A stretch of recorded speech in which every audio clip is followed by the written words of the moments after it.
사우디아라비아에서 충격적인 일이 발생했습니다. 사우디 중심을 관통한 한국의 기술력에 전 세계가 충격에 빠졌습니다. 심지어 한국 기업에 백지 수표를 주며 프로젝트를 진행했다고 하는데요. 세계 최대 규모의 리야드 메트로 프로젝트를 어떻게 한국이 성공시킬 수 있었을까요? 남다른 한국의 기술력에 모두가 놀랐는데요. 도대체 한국 기술의 끝은 어디일까요? 사우디에서 날아온 놀라운 이야기 지금 시작합니다. 그 전에 구독과 좋아요 눌러주시면 영상을 제작하는 데 있어 큰 힘이 됩니다. 안녕하세요. 저는 사우디아라비아 리야드에서 심장외과 의사로 일하고 있는 누라입니다.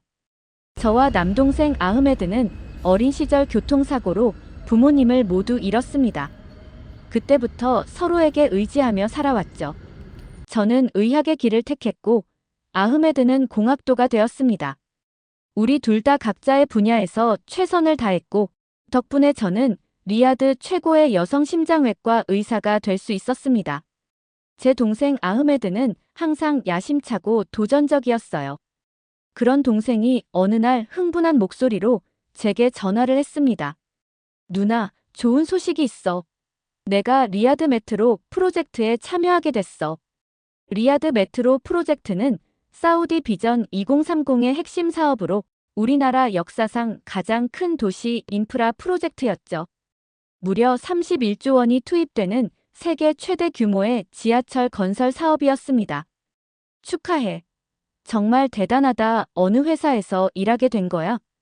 저는 당연히 유럽이나 미국 기업일 거라고 생각했습니다.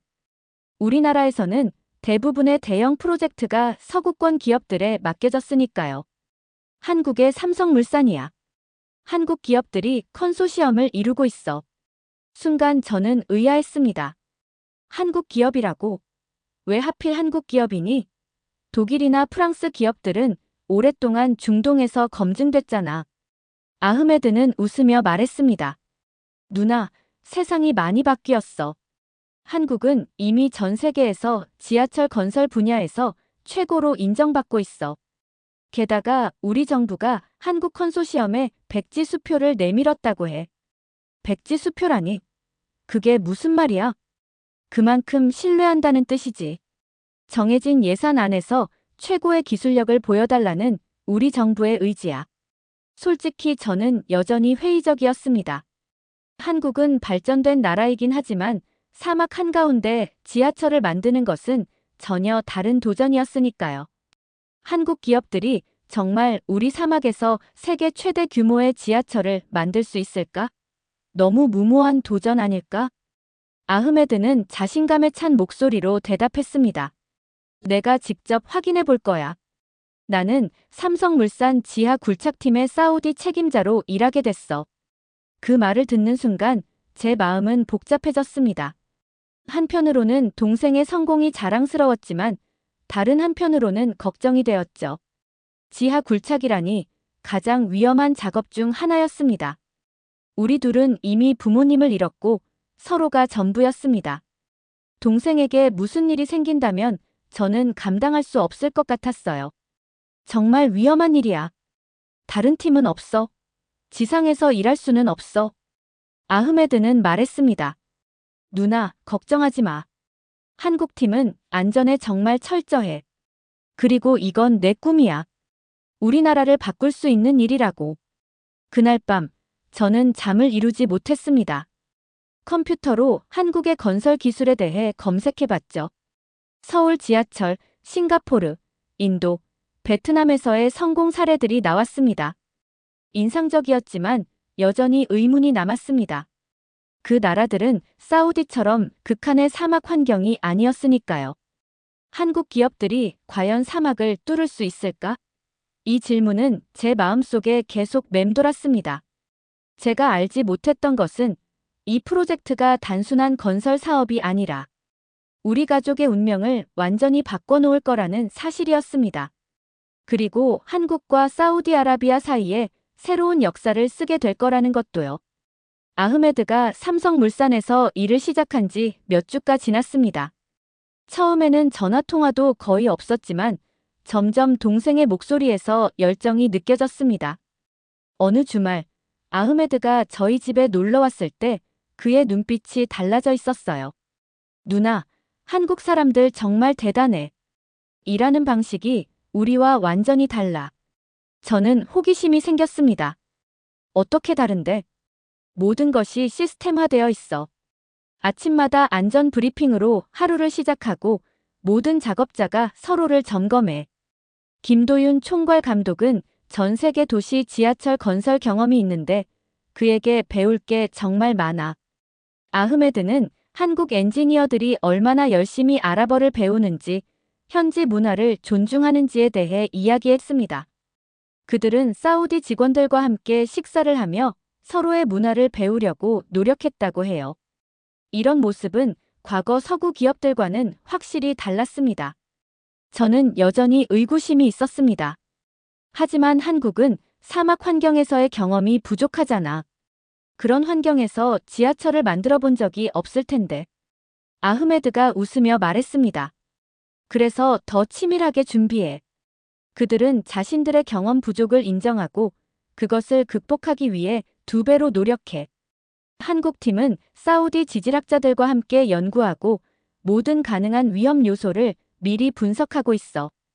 그날 아흐메드는 현장 사진들을 보여주었습니다. 거대한 굴착기, 정교한 측정 장비들, 그리고 늦은 밤까지 회의하는 한국 엔지니어들의 모습이 눈에 띄었어요. 그들은 정말 열정적으로 보였습니다. 누나, 내가 처음으로 정말 자랑스러운 일을 하고 있다고 느껴. 이 프로젝트는 우리나라를 바꿀 거야. 아흐메드의 눈빛에서 진심이 느껴졌습니다. 그가 정말 행복해 보여서 저도 기뻤지만 한편으로는 여전히 걱정이 되었죠. 지하 굴착 작업의 위험성을 잘 알고 있었으니까요. 안전은 어때? 정말 괜찮은 거야? 아흐메드는 진지한 표정으로 대답했습니다. 누나, 한국 팀의 안전 규정은 세계 최고 수준이야. 매일 아침 안전 교육을 받고 모든 장비를 이중으로 점검해. 김도윤 감독은 안전은 타협이 대상이 아니다라는 말을 자주 해. 그가 이끄는 팀은 지금까지 단 한 건의 중대 사고도 없었대. 며칠 후 아흐메드는 저를 현장 근처로 초대했습니다. 물론 실제 공사 현장에는 들어갈 수 없었지만 전망대에서 작업 모습을 볼 수 있었어요. 거대한 장비들이 사막의 모래를 파내고 정교하게 설계된 구조물들이 하나씩 자리를 잡아가는 모습이 놀라웠습니다. 그곳에서 저는 김도윤 감독을 멀리서 보았습니다. 작업자들과 대화하는 모습, 도면을 검토하는 모습에서 프로페셔널함이 느껴졌습니다. 아흐메드가 말했죠. 김 감독님은 광산 사고로 아버지를 잃었대. 그래서 안전에 더 철저하신 것 같아. 그 말을 듣는 순간 저는 왠지 마음이 따뜻해졌습니다. 하지만 여전히 한 가지 질문이 남아 있었습니다. 이 모든 노력에도 불구하고 예상치 못한 사고가 일어난다면 어떻게 될까? 그 질문에 대한 답을 얻기까지는 오래 걸리지 않았습니다. 그리고 그 답은 제가 상상했던 것보다 훨씬 더 극적인 방식으로 찾아왔습니다. 그날은 평범한 화요일이었습니다. 오후 수술 일정을 확인하던 중에 제 휴대폰이 울렸습니다. 여러 차례의 알림음이 울렸지만 수술 준비로 바빠서 확인할 시간이 없었어요. 그렇게 1시간이 지났을까 동료 의사가 급하게 저를 찾았습니다. 누라, 뉴스 봤어? 리야드 메트로 공사 현장에서 대형 사고가 났대. 순간 제 심장이 멎는 것 같았습니다. 아흐메드가 일하는 현장이었으니까요. 서둘러 휴대폰을 확인했더니 수십 개의 부재중 전화와 메시지가 쌓여 있었습니다. 하지만 아흐메드에게서 온 연락은 하나도 없었어요. 뉴스에 따르면 프랑스 컨소시엄이 맡은 3구역에서 대규모 터널 붕괴 사고가 발생했다고 했습니다.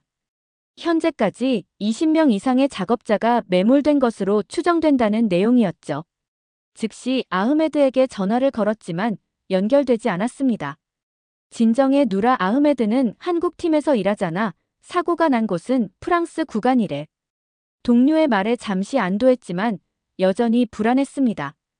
병원 응급실로 향하던 중 아흐메드의 동료 파이살에게 연락이 닿았습니다. 그의 목소리는 떨리고 있었어요.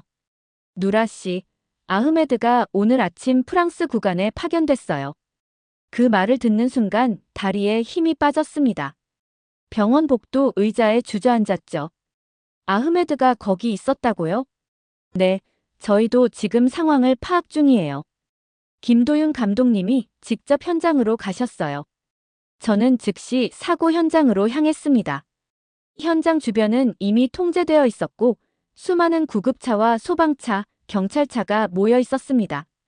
멀리서도 혼란스러운 분위기가 느껴졌어요. 현장에 도착하자 사람들이 모니터를 보며 긴장된 표정으로 상황을 지켜보고 있었습니다. 리야드 전역에는 31조 원짜리 프로젝트의 첫 인명사고라는 뉴스가 빠르게 퍼지고 있었죠. 저는 의료진 신분증을 보여주며 관계자들에게 다가갔습니다. 제 동생이 안에 있어요. 아흐메드 알파흐드라고 한국팀 소속이에요. 한 관계자가 명단을 확인한 후 고개를 끄덕였습니다. 네, 그는 실종자 명단에 있습니다. 그 순간 제 세계가 무너지는 것 같았습니다. 시간이 멈춘 듯 했어요. 1시간이 지나고 프랑스 구조팀 책임자가 기자회견을 열었습니다. 현재 상황은 매우 위험합니다. 2차 붕괴 위험이 높아 구조 작업에 어려움이 있습니다. 지금으로서는 매몰된 인원의 생존 가능성을 장담할 수 없습니다. 그 말을 듣는 순간 저는 무너졌습니다. 우리 부모님을 잃었을 때의 그 절망감이 다시 밀려왔죠. 하지만 동생을 찾아야 했기에 사고 현장 의료 지원팀에 합류해서 도울 수 있는 일을 찾았죠. 그때 한 무리의 사람들이 급하게 현장으로 들어가는 모습이 보였습니다.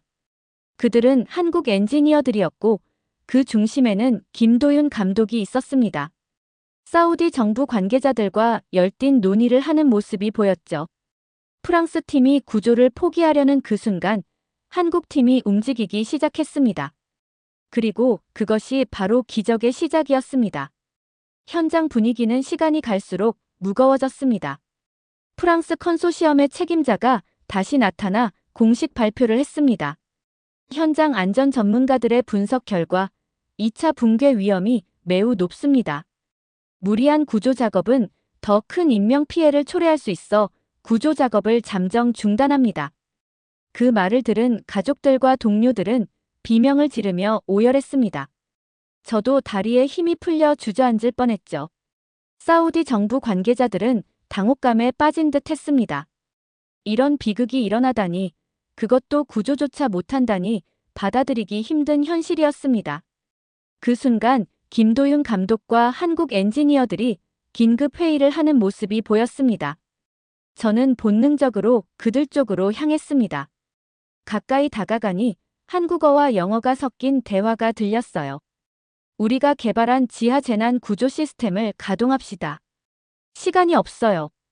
하지만 현지 정부 승인 없이는 힘듭니다. 사람의 생명이 우선입니다. 책임은 제가 집니다. 그들은 서둘러 장비를 준비하기 시작했고 저는 용기를 내어 그들에게 다가갔습니다. 저는 아흐메드 알파흐드의 누나입니다. 의사이고요. 뭐라도 도울 일이 있을까요? 김도윤 감독이 저를 바라보았습니다. 그의 눈에는 결단력이 가득했어요. 당신이 아흐메드의 누나군요. 걱정하지 마세요. 우리가 그를 찾아낼 겁니다. 김 감독은 곧바로 사우디 정부 관계자들에게 다가가 자신들의 계획을 설명했습니다. 저희 한국팀이 독자 개발한 AI 기반 구조 시뮬레이션이 있습니다. 이를 통해 안전한 진입 경로를 찾아냈습니다. 지금 당장 구조 작업을 시작하게 해주십시오. 정부 관계자는 망설였습니다. 프랑스 팀은 너무 위험하다고 했습니다. 당신들이 책임질 수 있습니까? 그때 김도윤 감독의 대답이 현장을 가득 채웠습니다. 우리는 백지수표의 의미를 알고 있습니다. 그것은 단순한 돈이 아니라 신뢰입니다. 사우디 정부가 우리를 신뢰했듯이 지금은 여러분이 우리를 신뢰해야 할 때입니다. 그 말에 정부 관계자는 잠시 침묵했고 이내 고개를 끄덕였습니다. 좋습니다. 허가하겠습니다. 모든 책임은 제가 지겠습니다. 그 순간 저는 김도윤이라는 사람이 왜 이 거대한 프로젝트의 총괄 감독인지 이해할 수 있었습니다. 결단력과 책임감, 그리고 인간에 대한 존중이 그에게서 느껴졌습니다. 한국팀은 즉시 행동에 옮겼습니다. 대형 트럭에서 특수 장비들을 내리기 시작했고 임시 지휘본부를 설치했습니다. 놀랍게도 그들은 이런 상황을 대비한 듯 모든 준비가 되어 있었어요. 이건 우리가 개발한 진동 감지 드론입니다. 붕괴된 구조물 안에서도 미세한 움직임을 감지할 수 있죠. 한 엔지니어가 태블릿을 보여주며 설명했습니다. 화면에는 복잡한 3D 모델이 표시되어 있었고 붉은색으로 표시된 경로가 보였습니다. 이것이 AI가 제안한 가장 안전한 진입 경로입니다. 2차 붕괴 가능성은 12% 미만으로 계산됩니다. 그들은 서로 역할을 나누고 체계적으로 움직였습니다. 마치 수천 번 연습한 것처럼 완벽한 팀워크를 보여줬어요. 한국팀의 모습을 보며 처음으로 희망이 생겼습니다. 아흐메드가 살아있을지도 모른다는 작은 희망 말이죠. 김도윤 감독이 제게 다가와 말했습니다. 알파흐드 박사님, 당신 동생은 우리 팀에서 가장 열정적인 멤버입니다. 그는 항상 안전교육에 진지하게 임했어요. 그리고 우리 한국팀이 설치한 안전 격벽이 그 구역에도 있습니다. 희망을 버리지 마세요.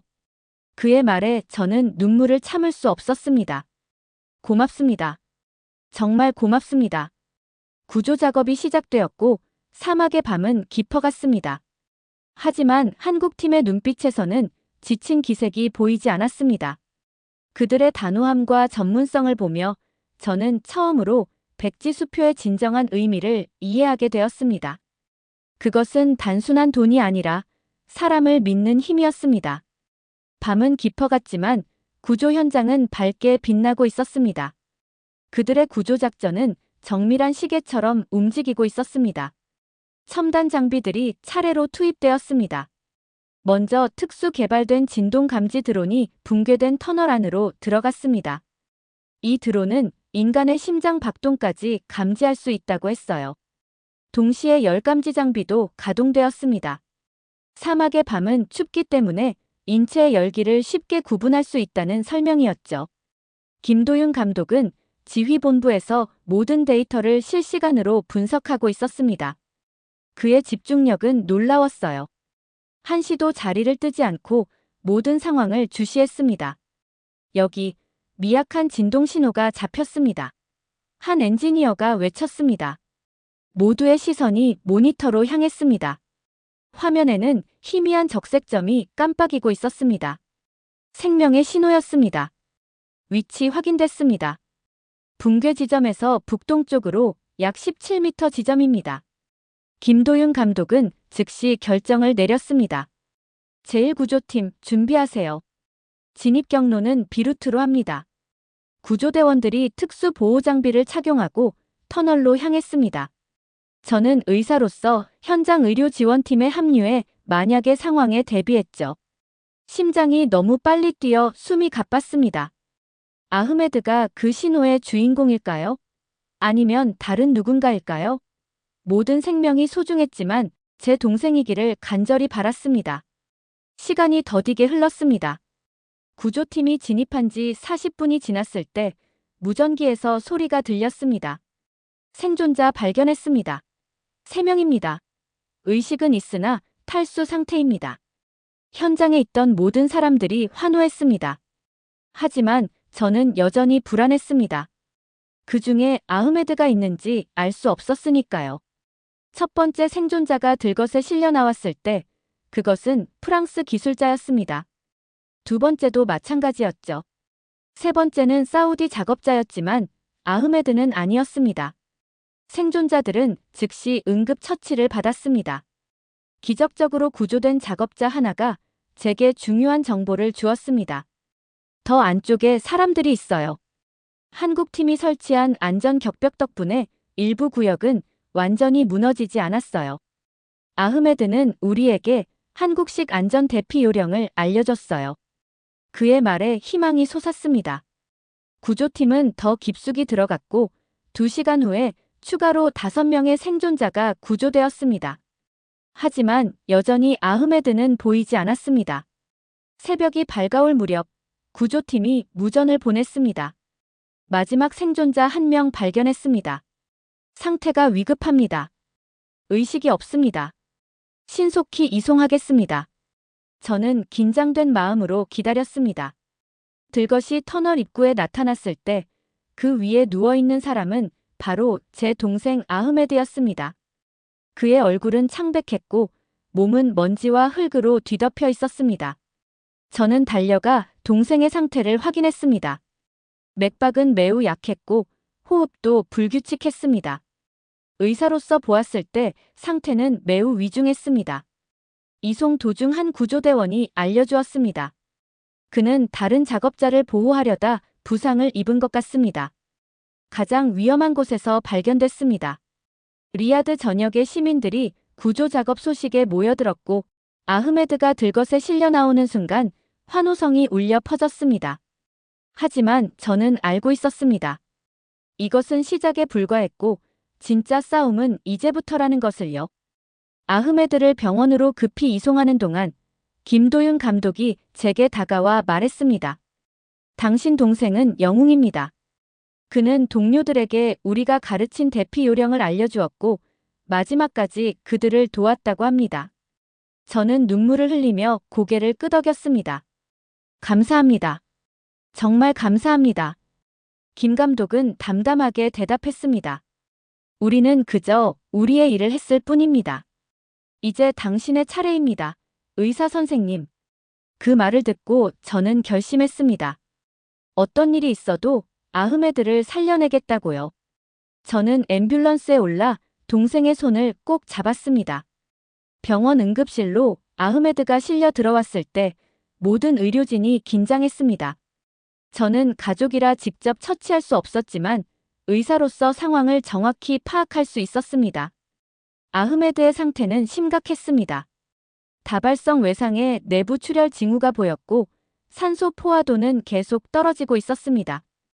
응급실 주임 의사인 하킴 박사가 신속하게 초기 검사를 진행했습니다.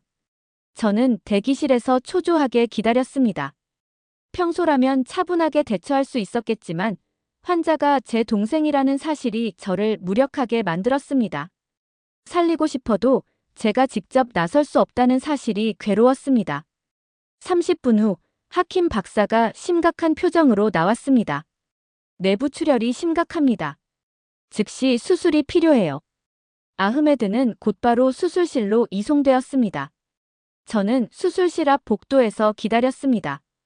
그때 병원 로비에서 소란이 들렸습니다.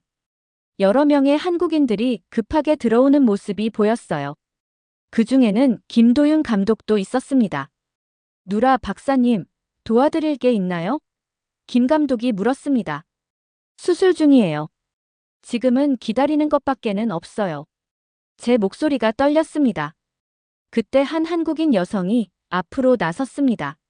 안녕하세요. 저는 박지원입니다. 응급의학 전문의예요.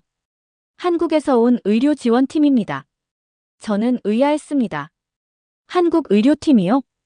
김도윤 감독이 설명했습니다. 사고 발생 직후 본사에서 의료팀을 파견했습니다. 특수 장비와 함께요. 방금 도착했습니다. 하킴 박사가 박지원 의사와 대화를 나누더니 곧 그녀를 수술실로 초대했습니다. 저는 복도에 홀로 남겨졌고 김도윤 감독과 다른 한국 엔지니어들이 저와 함께 기다렸습니다. 그들은 자신들의 일을 제쳐두고 여기 있었던 것입니다. 아흐메드는 매우 유능한 엔지니어입니다. 그리고 훌륭한 동료이기도 하고요. 한 엔지니어가 말했습니다. 다른 엔지니어가 덧붙였습니다. 그는 항상 안전을 최우선으로 생각했어요. 이번에도 다른 사람들을 먼저 생각했다고 들었습니다. 그들의 말을 듣고 있자니 제 동생이 얼마나 성장했는지 새삼 깨달았습니다. 우리가 부모님을 잃은 후 저는 항상 아흐메드를 보호하려고 했습니다. 하지만 어느새 그는 다른 사람들을 보호하는 사람이 되어 있었습니다.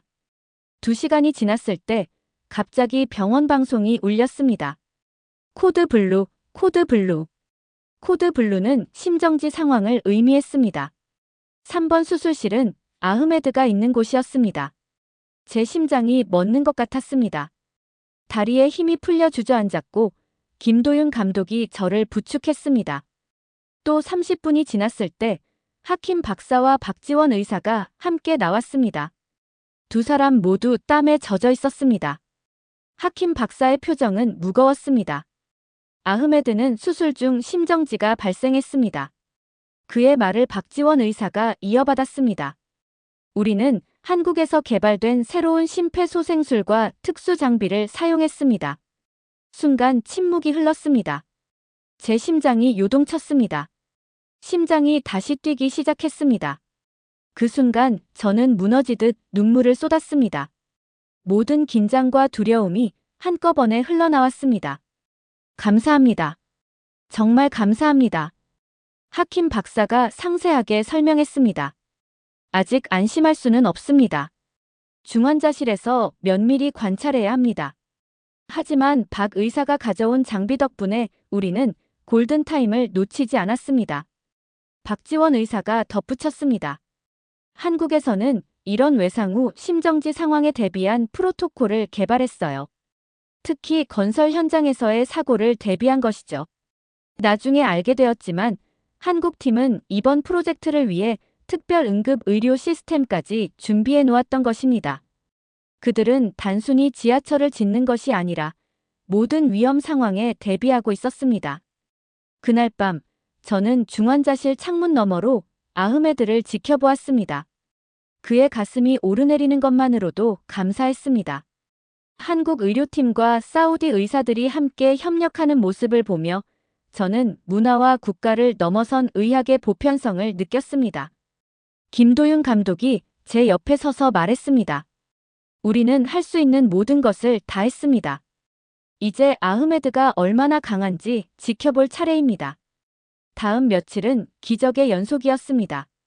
아흐메드의 상태는 의료진의 예상보다 빠르게 호전되었습니다. 수술 후 3일째 되는 날, 그는 의식을 되찾았고 저를 알아보았습니다. 저는 또다시 눈물을 쏟았습니다. 조용히 해, 아흐메드. 너는 큰 수술을 받았어. 지금은 휴식이 필요해. 하지만 그는 꼭 말하고 싶은 게 있는 듯 했습니다. 다른 사람들은 다들 괜찮아. 전형적인 아흐메드의 모습이었습니다. 자신보다 다른 사람을 먼저 생각하는. 걱정 마. 대부분 구조되었어. 내가 알려준 대피 요령 덕분에 많은 사람들이 살았대. 그 말에 안도한 듯 그는 다시 잠이 들었습니다. 병실을 나오니 박지원 의사가 기다리고 있었습니다. 회복이 매우 빠르네요. 한국에서 가져온 치료 프로토콜이 효과를 보이고 있어요. 저는 궁금했습니다. 한국에서는 이런 상황에 어떻게 대처하나요? 박 의사는 자세히 설명해 주었습니다. 한국은 급속한 산업화를 겪으며 많은 산업재해를 경험했고 그에 대응하기 위해 특화된 응급의료 시스템을 개발했다고 합니다. 특히 외상 후 심정지 상황에 대한 프로토콜은 세계 최고 수준이라고 했습니다. 우리가 가져온 장비와 약물은 한국에서 개발된 것들입니다. 특히 이 심장 재활성화 장비는 작년에 개발된 최신 기술이에요. 다음 날, 저는 병원장을 만났습니다. 우리 병원에 한국의 응급의료 프로토콜을 도입하면 어떨까요? 특히 건설 현장 사고에 대비한 시스템이요. 병원장은 잠시 생각하더니 동의했습니다. 좋은 생각입니다. 박지원 의사팀과 협력해보세요. 그렇게 한국과 사우디 의료 협력 프로젝트가 시작되었습니다. 저는 박지원 의사와 함께 새로운 응급실 운영 체계를 디자인하기 시작했습니다. 그 과정에서 저는 한국 의료 시스템의 효율성과 실용성에 감탄했습니다. 어느 날 김도윤 감독이 아흐메드를 병문안 왔을 때 그의 이야기를 듣게 되었습니다. 그는 광산 사고로 아버지를 잃었고 그 후 안전 시스템 개발에 인생을 바쳤다고 합니다. 그의 아버지가 돌아가신 날 그는 맹세했다고 합니다. 내가 책임지는 현장에서는 단 한 명의 인명피해도 없게 하겠다. 그의 이야기는 사우디 언론에 소개되었고 많은 사람들에게 감동을 주었습니다. 개인적인 상처를 사회적 책임으로 승화시킨 그의 이야기는 우리 사회에 큰 울림을 주었습니다. 아흐메드가 퇴원하는 날 리야드 메트로 프로젝트의 모든 작업자들이 병원 앞에 모여 환영의 인사를 건넸습니다. 한국인, 사우디인, 그리고 다른 국적의 작업자들이 함께 축하했습니다. 그 모습을 보며 저는 이 프로젝트가 단순한 건설 사업이 아니라는 것을 깨달았습니다. 이것은 다양한 문화와 기술이 만나 시너지를 내는 과정이었습니다. 퇴원 후 아흐메드는 저에게 놀라운 결정을 알렸습니다. 누나, 나 한국에 유학 가기로 했어. 한국에? 왜? 안전 시스템과 재난 관리를 더 깊이 공부하고 싶어. 김 감독님처럼 다른 사람들의 생명을 지키는 전문가가 되고 싶어. 저는 아흐메드의 결정을 지지했습니다. 그리고 저 자신도 변화하고 있음을 느꼈습니다. 전에는 한국 기술에 의구심을 품었지만 이제는 그들의 시스템과 철학에서 배우고 싶어졌습니다. 병원에서 저는 박지원 의사에게 고백했습니다. 저는 한국을 의심했지만 이제는 배우고 싶습니다. 함께 더 나은 의료 시스템을 만들어 보시겠어요? 박 의사는 미소를 지으며 고개를 끄덕였습니다. 이 프로젝트는 나중에 사우디 보건부의 승인을 받아 공식 프로그램으로 발전했습니다. 한편 리야드 메트로 프로젝트는 사고 이후 더욱 엄격한 안전관리 하에 재개되었습니다. 한국 팀의 안전 시스템이 프로젝트 전체에 도입되었고 이는 다른 현장에도 확산되었습니다.